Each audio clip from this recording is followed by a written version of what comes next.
the floor to the representative of the Russian Federation. Thank you, Mr. President. We would like to thank you and the Chinese delegation for convening today's important meeting, and Mr. Salameh for his objective briefing. Mr. Salameh, as you know, in Russia, we highly appreciate your efforts that are honest and professional and your stance on this work, and we know how much you have done to restore the UN presence in the country. But the realities in Libya are such that we very rarely hear news in the Security Council that would put us in an optimistic mood.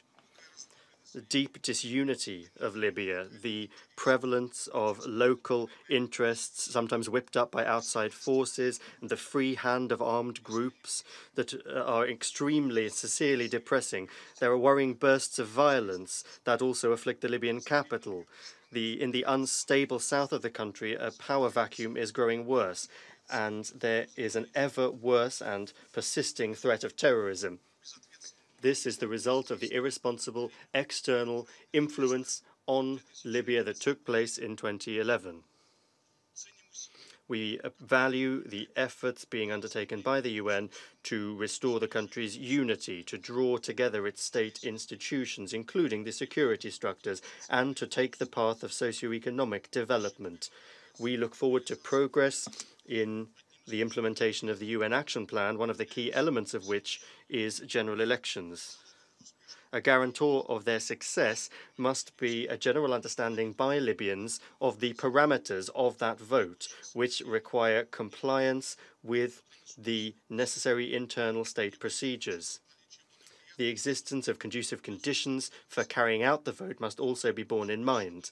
The elections need to be a step towards unity and not the fragmentation of the country. We hope that achieving this and resolving these challenges will be facilitated by the National Conference, which you, Mr. Salameh, just told us about. The UN, with the involvement of specialized international institutions, has proposed economic reforms, and these must be aimed at defending the interests of Libyans and also facilitate their unification. You understand very well, Mr. Salameh, that the UN alone will not be able to get Libya out of this deep phase of instability. Certainly, it will be very difficult for it to do so. You will need international assistance. We see that with the direct assistance of Mr. Salameh at various levels, there are inter-Libyan contacts that are taking place. On some paths, neighbors are helping out, and we note in particular the efforts of Egypt. International initiatives are being advanced. At the moment, we are eagerly awaiting the conference in Palermo on the initiative of Italy, in which we intend to actively participate. We positively welcome the ideas and the thrust of the Italian presidency. We believe that all efforts must be coordinated under UN auspices as enshrined in Security Council documents. We take a cautious stance on restrictive measures, and we assess them from the point of view of their effectiveness and also their influence on political efforts and the situation of the civilian population. Recently,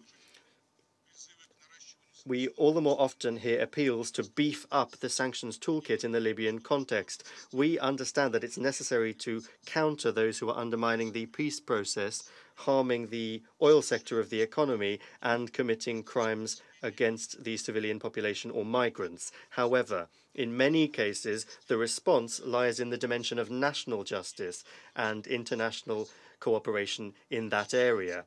The threat of Security Council sanctions must not be used as an instrument of manipulation within the country to settle scores with political opponents. Otherwise, the results of sanctions would be diametrically opposed to the officially stated aim.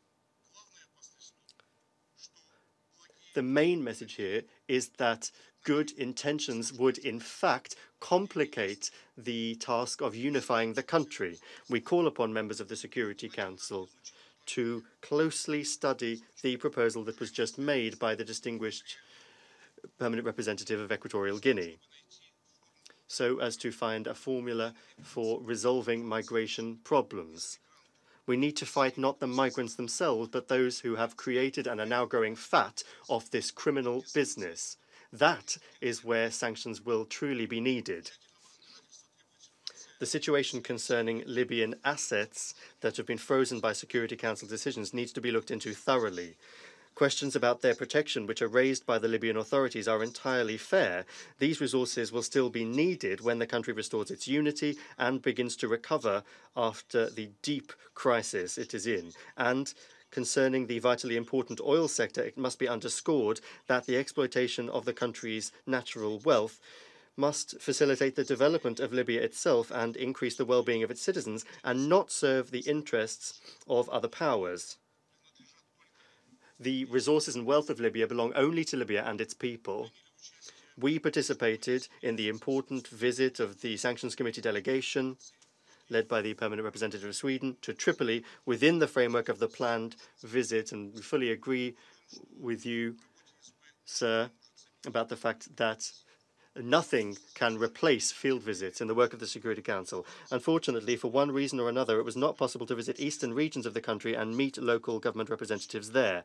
We trust that the chairman of the committee, whose work we take a positive view of, will rectify this as quickly as possible and meet the conditions for the terms of reference of this mission, which we all adopted, and subsequently will make a report to the members of the committee. Let us together help the Permanent Representative of Sweden, particularly since all members of the Security Council have just spoken out in favour of work and having contacts with all Libyan parties. We know that Mr. Salameh fully shares this approach and is ready to provide the necessary assistance. The Security Council does not have the right to let imbalances creep into its work with the Libyan parties. This would not be right from a political point of view and could have a negative impact on the unifying efforts that are energetically being undertaken under UN auspices. For our part, Russia has brought to bear its valuable experience of friendship with the people of Libya and is continuing to work with all parties, encouraging them to unify the country, to overcome their disagreements, and to move towards a phase of sustainable development. We will undertake these efforts independently and in interaction with our friends from the League of Arab States, the African Union, international partners. Thank you very much. I thank the